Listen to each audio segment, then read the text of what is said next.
it's Sam, and this is the Pisces forecast for the members. The new moon in Pisces happens on March 7th, and it's going to be in the nakshatra of Revati. So Pisces is the sign of a metaphysical, mystical union with the cosmos. And this metaphysical, mystical union often takes the form of things like our creativity and our desire to want to leave the earth. It's a lot of fantasizing. When people have a lot of planets in Pisces, there's a lot of fantasies and ungroundedness and exaggeration, emotional exaggeration at times. If they're feminine planets, masculine planets, there's a real push to expand beyond just the world, so to speak. So, of course, we're going to have the sun and moon come together in Pisces, which brings that, that lesson for the next 30 days. And, so it's a time to really try to connect with a higher purpose, higher metaphysical purpose. Again, there can be quite a bit of escapism. If you're not careful, you may be prone to fantasizing, like I said, and looking at things, I guess a kind of rosy scenario that then leads to disappointment. This is a big quality of Jupiter, is that sort of quality of disappointment.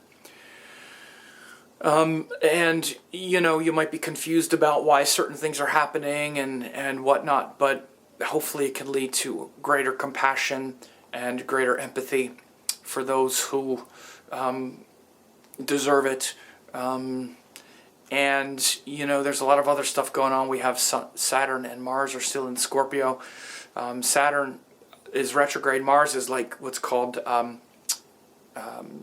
stationary retrograde. It'll be going retrograde in about 10 days, so it's kind of stopped. So there's a lot of kind of frustration.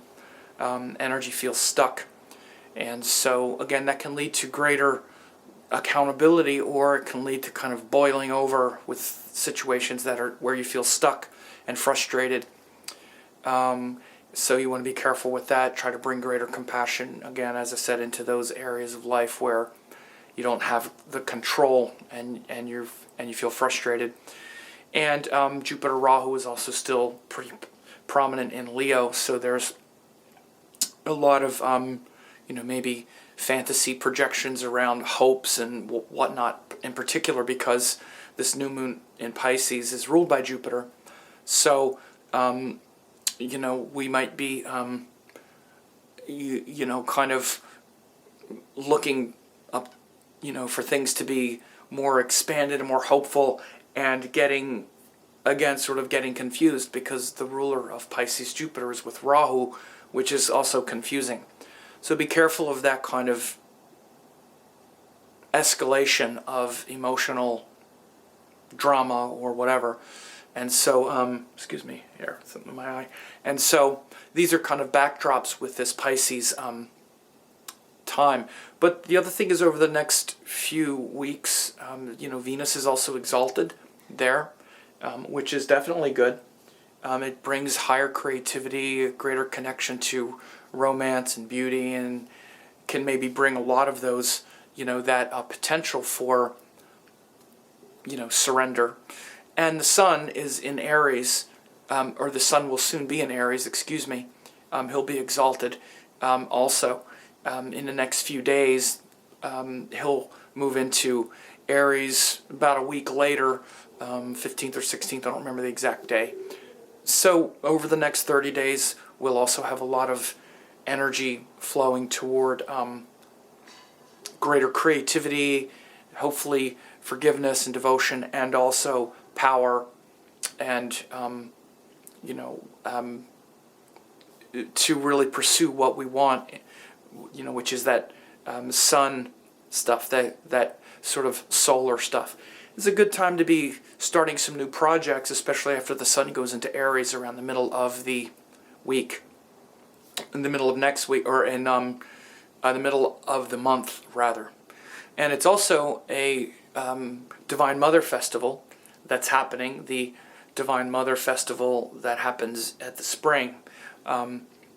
and it's a Hindu New Year of sorts as well. So it's a lot of things, there's there's so many New Years in the Indian calendar, but it's kind of like a resetting where it's kind of like the beginning of a new cycle as well, not just Pisces, but on several different levels. So if you're a Divine Mother worshiper, it's also good to be engaged in a kind of Divine Mother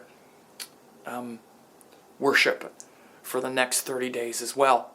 So let me now do the forecast for the 12 zodiac signs.